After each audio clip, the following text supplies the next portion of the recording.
네, 안녕하세요. 명재춘이라고 합니다. 저는 성이 명씨여서 군대에 있을 때 명문사수였습니다. 이런 걸 흔히 이제 아재 개그라고 하는데요. 많은 사람들이 그 이름을 기억하는 데 되게 유익하더라고요. 저는 사실 모태신앙은 아니고요. 고등학교 때 미션스쿨을 다니면서 예수님을 알게 된 그런 케이스입니다. 당시에 이제 그 마기청이라고 해서 마포 지역 기독 청년 모임이 있었습니다. 그래서 연세대, 홍익대, 서강대, 그 주변으로 한 그 교회들이 주말마다 모여서 이제 이렇게 학생들 그 축구 시합이 있었는데요. 제가 교회는 다니지 않았지만 그 성산동 교회 소속으로 주말마다 그 리그에 참여해서 공을 차는 계기가 있었고요. 그 해 가을에 교회에서 이제 문학의 밤 행사를 하더라고요.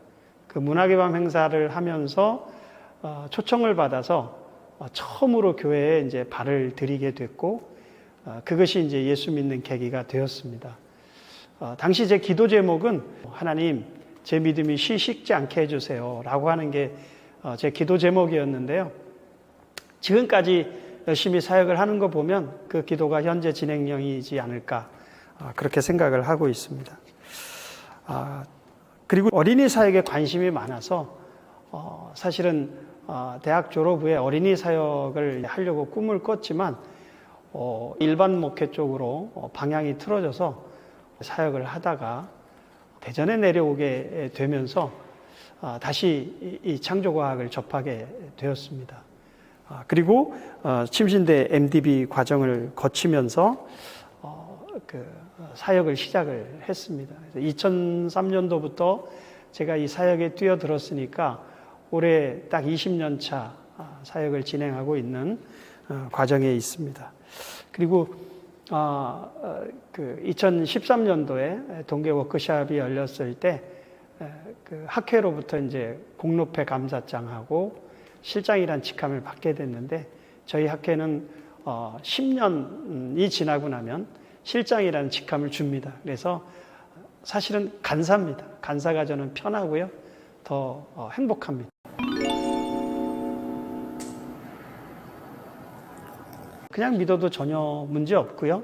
저도 그냥 믿고 예수님을 영접한 케이스입니다.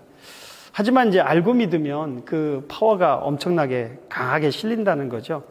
절대적인 믿음이 되기 때문에 기복신앙으로 흐르지 않을 수 있는 그런 믿음을 갖게 됩니다. 그리고 이제 우리 삶의 기준인 성경에 대해서 절대적인 신뢰가 생기기 때문에 성경을 가르치고 지도해야 하는 목회자들에게도 아주 유익한 콘텐츠가 이 창조과학 콘텐츠다라고 생각을 합니다. 그 하나의 예를 든다면 창조과학 전시가 카이스트 석측 학생회관에 있을 때 천안에 있는 어떤 목사님이 꾸준히 방문했던 적이 있습니다.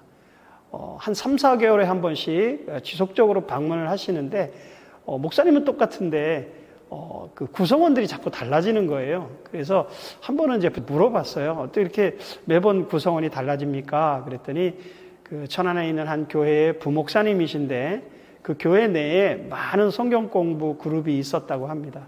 그런데 이제 그 성경 공부 그룹 중에 이 목사님이 담당하는 성경 공부 그룹은 이 전시관을 오는 거예요. 왜냐하면 그 성경 공부하는 그 기간 중에 한번 외부 나들이가 있답니다. 근데 이제 이 목사님은 이 창조과학 전시관에 왔다가 계룡산, 공주, 갑사 뭐 이렇게 들러서 한 바퀴 이제 나들이를 하고 나면 그 다음 주부터 성경 공부가 정말 잘 된다고 합니다. 그러니까 그 구성원들이 성경에 대한 확신을 갖게 되니까 성경 공부의 열매들이 많이 맺히는 그런 결과를 얻게 돼서 본인은 계속 이 전시관을 나들이 그 장소로 삼고 있다라고 하는 그런 말씀을 해 주셨습니다. 분명한 건 이 창조론석 세계관을 접하고 나면 성경에 대한 기록들이 사실이고 또 그 역사적인 사건의 기록물로 다가오기 때문에 공부가 재밌어지고 또 열매가 생긴다는 거죠. 과거에 그렇게나 많이 생기던 이 성경 공부의 열매들이 지금 현재는 별로 없는 것 같은 느낌을 많이 받습니다. 그것은 그 성경에 문제가 있는 것이 아니라 성경을 대하는 사람들의 자세에 문제가 있어서 그 성경 공부의 열매들이 생겨나고 있지 않다는 그런 생각을 해보고 있습니다. 그 과학주의 시대를 살아가는 요즘에 그리스도인들에게 이 창조과학이라는 콘텐츠는 큰 힘이 될 수 있습니다. 배움의 기회가 생길 때, 또 그 기회가 주어질 때 잘 배워서 나를 지키고 내 가족을 지키고 내 이웃을 지키고 내 지인을 지키고 내 교회의 성도들을 세상에 비뚤어지고 잘못된 세상으로부터 지킬 수 있으면 참 좋을 것 같습니다.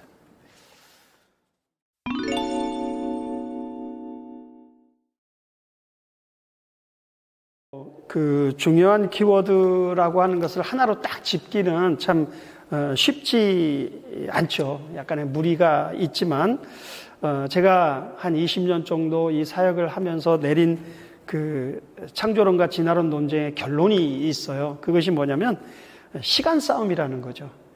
진화론은 저절로 우연이라는 키워드를 갖고 있고 이것을 설명하기 위해서 오랜 시간이 반드시 필요한 그런 논리입니다. 반면에 창조과학은 이 부분에 대해서 긴 시간에 대해서 별로 의미가 없기 때문에 도대체 어떤 것이 과거에 무슨 일이 있었길래 이런 일들이 벌어진 것일까라고 하는 그 사건 중심의 개념을 갖고 있습니다. 현재 우리나라 공교육에서는요, 초등학교 4학년 때 진화론의 첫 교육을 받습니다. 그런데 중요한 건 아이들이 그걸 모른다는 거죠. 진화론 교육을 받고 있음에도 진화론이라는 사실을 몰라요. 왜냐하면 그런 개념을 학교에서는 가르치고 있지 않기 때문입니다. 화석과 지층을 공부하면서 아이들 머릿속에 딱 하나의 개념이 들어가게 되는데 그것은 굉장히 오래되었다라고 하는 개념입니다. 왜 진화론 교육을 맨 처음 받는 아이들한테 이 오래된 시간의 개념을 집어넣을까요? 그것은 바로 오랜 시간이 확보되지 않으면 진화론은 그 자체의 설명이 불가능한 이론이기 때문입니다. 그래서 오랜 시간이 아이들 머릿속에 들어가게 되면 오래됐다는데 뭐 그럴 수 있지 않을까? 진화될 수 있지 않을까?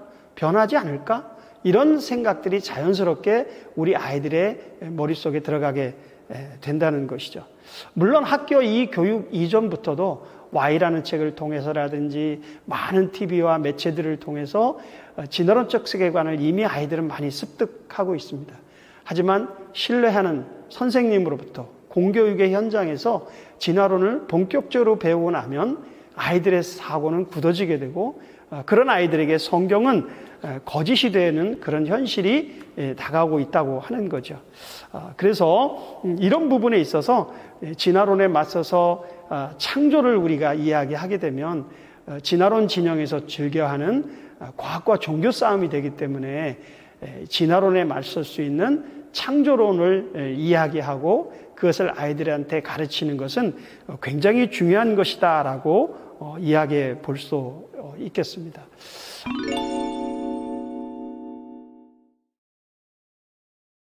제가 한번 질문해 보고 싶습니다. 지층이 현재 쌓이고 있을까요? 안 쌓이고 있을까요? 대부분 안 쌓인다라고 말하는 사람은 극히 적습니다. 대부분이 지금 쌓이고 있다라고 이야기합니다. 또 화석이 지금 만들어질까요? 그러면 거의 대부분 만들어집니다라고 말합니다. 그래서 저희가 전 시간에 오는 친구들에게 이 질문을 던질 때 꼭 이렇게 선물을 하나씩 준비하고 있다가 이 두 문제를 다 맞추는 친구들에게는 그 선물을 줍니다. 물론 특정 일부 상황에서는 지금도 지층이 만들어지고 또 화석이 만들어지는 것을 볼 수 있지만 일반적인 도명적인 환경에서는 지금은 지층이 쌓이고 있지 않고 단순하게 흙이 쌓이고 있습니다. 흙이 쌓이는 것과 지층이 쌓이는 것은 참 다른 이야기인데요. 흙에는 여러 개의 입자들이 섞여 있어서 이 흙들 속에 생명체가 파묻히면 박테리아들에 의해서 미생물에 의해서 분해되죠. 썩어버리게 되는 겁니다. 그런데 이 흙이 분리가 돼서 고운 흙은 고운 흙으로, 모래는 모래로, 돌멩이는 돌멩이로 나누어지게 되면 이걸 우리가 흔히 지층이라고 하는데 이런 환경이 되려면 흙이 흘러야 되거든요. 그런데 일반적으로 흙이 흐르는 환경이 만들어지는 것이 쉽지 않다는 겁니다. 그런데 아주 쉽게 이 환경이 만들어지는 것이 있는데 그게 뭐냐면 바로 흙이 물을 만나면 된다고 하는 거죠. 흙이 물을 만나면 이 물의 흐름과 함께 흙이 흘러가다가 점점 침전될 때, 쌓일 때 이 층이 분리가 되면서 지층이 형성되어지는 과정을 볼 수가 있습니다. 현재 지표면에 거의 대부분이 75% 이상이 이 지층으로 형성되어 있다는 것은 이 사고를 우리가 확장을 해보면 과거의 지구가 물속에 잠겨 있었던 때가 있었다라는 것을 연상해 볼 수가 있고요.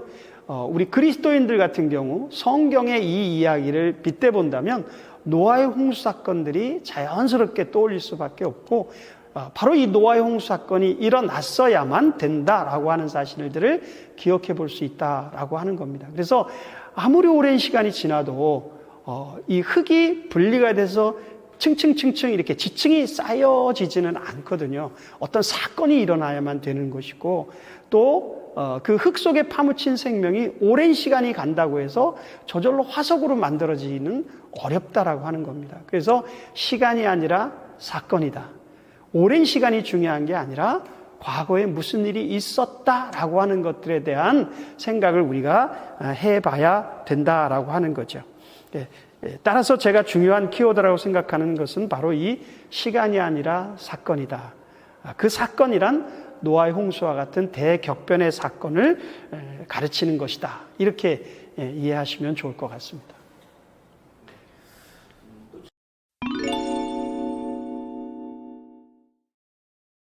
없죠. 왜냐하면 과학은 불완전하기 때문에 이 불완전한 학문인 과학으로 성경을 증명한다는 것은 있을 수 없습니다. 근데 이제 많은 사람들이 창조과학회는 과학으로 성경을 증명하려고 한다. 이런 이제 이야기들을 자꾸 하거든요. 그거는 이제 오해다라는 것을 이 자리를 빌어서 말씀을 드리고 싶고요.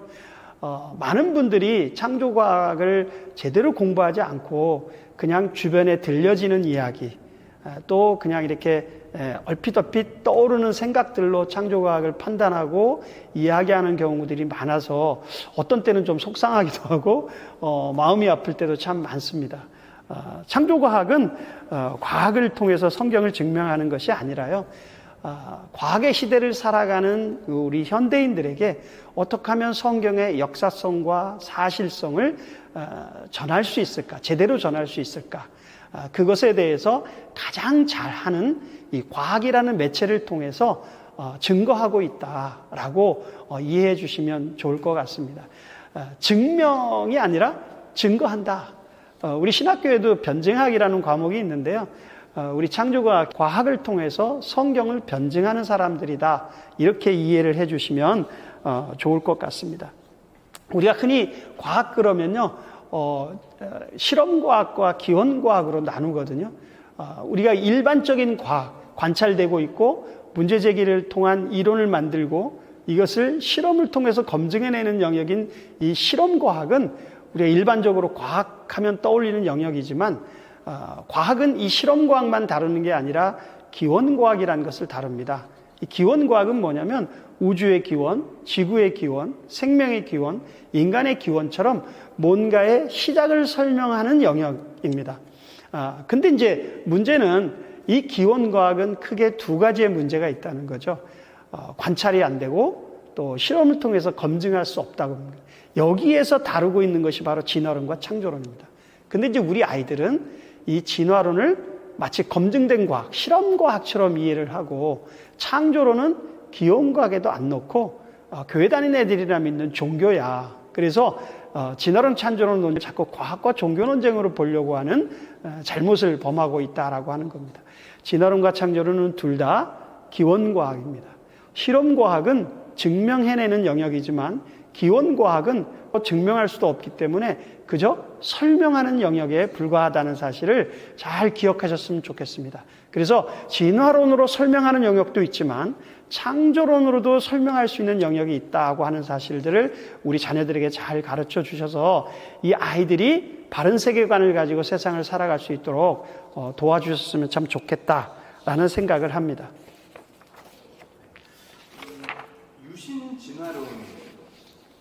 유신진화론 하면 참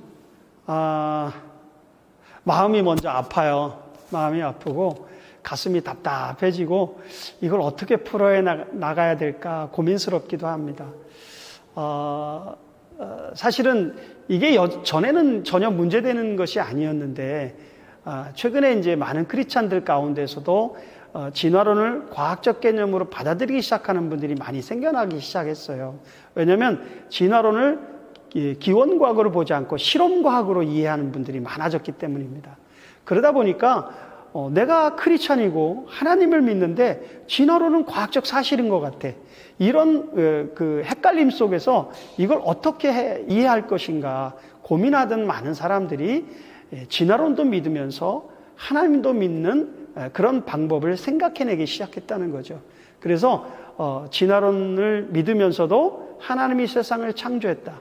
이 다른 개념으로 말하면 하나님이 세상을 진화되도록 창조하셨다라고 하는 개념이 바로 유신 진화론적 큰 틀의 개념입니다. 근데 이제 이 개념의 잘못은 뭐냐면 이분들은 대다수가 진화론을 과학적 사실로 인정하고 시작하는 분들이기 때문에 문제가 되는 겁니다. 진화론은 과학적 사실이 아니거든요. 여지껏 증명된 것들도 단 하나도 없거든요. 이런 부분에 있어서 문제가 사실 되는 것이고요. 제가 여기서 이런 것들을 자세하게 설명은 못하지만 한 가지 소스를 제공해 드릴 것은 4월 27일자에 국민일보에 한동대 교수님이 이런 글을 썼어요. 기독교 교리 조롱하는 거짓 교사들 타협하지 말아야. 그리고 이제 Q&A 뭐라고 돼 있냐면 교회에서 유신진화론을 가르쳐도 되나요? 라고 하는 타이틀입니다. 요거를 한번 검색해서 찾아서 읽어보시면 유신진화론에 어떤 문제가 있는지를 이해하실 수 있을 것 같습니다. 유신진화론의 한 예를 제가 들어본다면 작년에 목사고시를 받기 위한 목사님 한 분이 이 전시관에 다녀가신 적이 있습니다. 그분과의 대화를 하다가 이런 말씀을 하시더라고요. 아예 대놓고 그러시더라고요. 나는 유신진화론을 믿는다. 그래서 그러시냐. 그런데 이제 저희들은 그렇게 보지 않는다면서 이 창조학 전시관에 있는 내용들을 이야기하려고 하니까 딱 막더라고요. 내가 여기 있는 내용 다 안다. 뭘 이야기하는지도 내가 다 안다. 그러면서 이제 유신진화론이 결국 우리 교회의 청년들을 지켰다라는 이야기를 해주시는 거예요. 참 답답했거든요. 유신진화론은 일단 진화론을 수용하는 거기 때문에 당장은 아이들을 지켜내는 것 같지만 결국 그 아이들을 신앙으로 지켜낼 수 없습니다. 그래서 이런 얘기 저런 얘기 많이 했지만 서로 끝없이 그냥 돌고 도는 이야기밖에는 되지 않고 그래서 결국 그 목사님을 돌려보내고 난 다음에 기도하면서 제가 좀 자책감이 들더라고요. 내가 20년 동안 이 사역을 하면서도 저 한 분의 생각을 바꿀 수 없다니. 야, 이거 참 난제다. 네, 이런 생각을 했어요. 이런 많은 어려움들이 있다고 하는 것만 이해해 주셨으면 좋겠습니다. 네. 대학생 선교회라고 있어요. CCC라고 하는데요. 이 CCC가 이제 1980년에 세계 복음화 성회를 하는 과정에서 미국의 존 모리스 박사가 나오고 창조과학 부스를 세워놓고 여기서 강연하는 강사를 구했어요. 당시에 이제 김중건 목사님께서 많은 한국의 과학자들 또 교수들 전문가들을 섭외를 했지만 모두 그 학문적인 이유들을 덜어서 거절을 하셨다고 그럽니다. 그러다가 당시 카이스트에 있었던 김영길 박사님한테 컨택이 되었고 김영길 박사님도 처음에는 거절하셨다. 왜냐하면 그분은 원자력 전공이셨거든요. 그래서 이것과는 상관이 없는 것 같다라고 해서 거절을 했는데 나중에 이것이 하나님이 원하시는 것인가? 라는 생각이 들고 이것을 위해서 고민하고 기도하다가 수락을 해서 세계 복음화 성회를 잘 마무리를 지었고 그리고 이것이 과학자들이 해야 되는 사역이구나 라는 것들을 생각하시고 그 다음에 1981년도 1월 31일 날 홍릉 카이스트와 대전 카이스트에서 이 창조과학계가 처음으로 발족이 되게 되었습니다. 처음에는 이공계 석박사들만 회원 가입이 되었었지만 지금은 모두에게 열려 있습니다. 그래서 하나님의 창조를 믿는 사람들이라면 누구든지, 그래서 대전지부에는 가정주부도 있고요, 초등학생도 있고요, 또 학교 선생님도 있고, 연구원도 있고, 교수도 있고, 교회 사역자도 있고, 아주 다양한 사람들이 대전지부에서 활동을 하고 있고요. 교육 사역, 학술 사역, 또 출판 사역, 또 전시관 사역, 다양한 사역들을 하고 있는데 제일 중요한 건 우리 전시관 사역입니다. 그래서 이 전시관을 통해서 이곳에 찾아오는 많은 사람들에게 창조주 하나님을 증거하고 또 창조론적 세계관을 성립하고 세워나가는데 그 일조를 하고 있고요. 또 학술 사역이라고 한다면 우리가 둘째 주, 넷째 주마다 토요일 날 아침에 매주 모여서 예배하고 기도하고 또 1시간 반 정도 이렇게 우리가 스터디 나눔도 하고 그 역량을 계속 지속적으로 키우고 있고요. 또 교육 사역이라고 한다면 외부의 교회나 학교 같은데 강의 나가는 강의 사역들이 주고, 그 다음에 창조과학 스쿨이라 우리가 기본과정, 심화과정, 강사과정을 1년 스케줄로 꾸준히 진행을 해오고 있습니다. 지금 현재 그 기본과정은 22기까지, 심화과정은 11기까지, 강사과정은 10기까지 수료가 됐고요. 창조과학에 좋은 책들이 참 많죠. 사실은 그 많은 책들보다 정말 중요한 건 기본에 충실한 책이 아닐까라는 생각을 해봐요. 우리 대전지부에 백혜훈 교수님하고 계시는데 그분이 대학생 때 한참 고민하던 시기에 그 창조과학에서 나온 아주 작은 전도지, 소책자 같은 작은 전도지를 통해서 회심한 계기가 되었다라는 말씀도 해주시거든요. 그래서 아주 임팩트 있는 이런 내용들이 사실은 굉장히 중요한 것이죠. 그러다가 이제 최근에 이런 많은 내용들이 나오면서 창조과학에 도전되어지는 많은 것들도 있고, 그런 과정에 최근에 두란노에서 나온 이 타협의 거센 바람이라는 책이 있습니다. 미국의 이제 이재만 선교사께서 지으신 책인데, 이 책은 아까 제가 말씀드렸던 유신진화론, 점진적 창조론, 뭐 이런 다양한 그 창조론과는 약간 결을 달리하는 그런 진화론적 배경에 깔려 있는 사람들에게 이 내용을 소개해 줄 수 있도록 만든 그런 책입니다. 그래서 이 앞에 보면 진리는 거짓이 아니라 타협으로 무너진다라는 글이 적혀 있는 것을 볼 수 있습니다. 진리는 거짓이 아니라 타협으로 무너진다. 이 말씀을 하니까 갑자기 괴멜스가 떠오르는데요. 그 히틀러의 오른팔이었던 괴멜스는 선전운동가였습니다. 말을 정말 잘했고 사람들의 그 마음을 홀리고 선동하는 데 탁월한 능력이 있었던 사람입니다. 그 사람이 했던 말 중에 하나가 이거죠. 거짓말도 자꾸 하면 진짜가 된다. 그러니까 처음에는 거짓말인 줄 알지만 자꾸 말하면 그런가? 그랬대? 이렇게 바뀐다는 거죠. 그리고 했던 말 중에 또 하나가 이런 말이 있습니다. 거짓말만 하면 사람들이 잘 믿지 않지만 거짓말에 진실을 조금 섞으면 잘 믿는다라는 이야기를 한 게 생각이 났습니다. 이 타협이라는 것도 역시 마찬가지인 것 같거든요. 정말 잘못된 것들만 적어 놓는다면 누가 그리스도인들이 거기에 동조하겠습니까? 그런데 그럴듯하게 적어 놓고 약간의 다름을 적어 놓게 되면 사람들이 거기에 현혹된다고 하는 거죠. 우리가 믿는 예수 그리스도, 또 우리가 보는 성경, 그것은 진리입니다. 이 진리는 절대 타협할 수 없습니다. 그럴 수도 있고 아닐 수도 있는 것은 절대 진리가 될 수 없는 것이죠. 따라서 저는 여러분들에게 이 책을 권합니다. 두란노에서 나온 타협의 거센 바람. 그 외에도 창조과학에 찾아보시면 굉장히 많은 책들이 있습니다. 도움을 얻었으면 좋겠습니다. 감사합니다.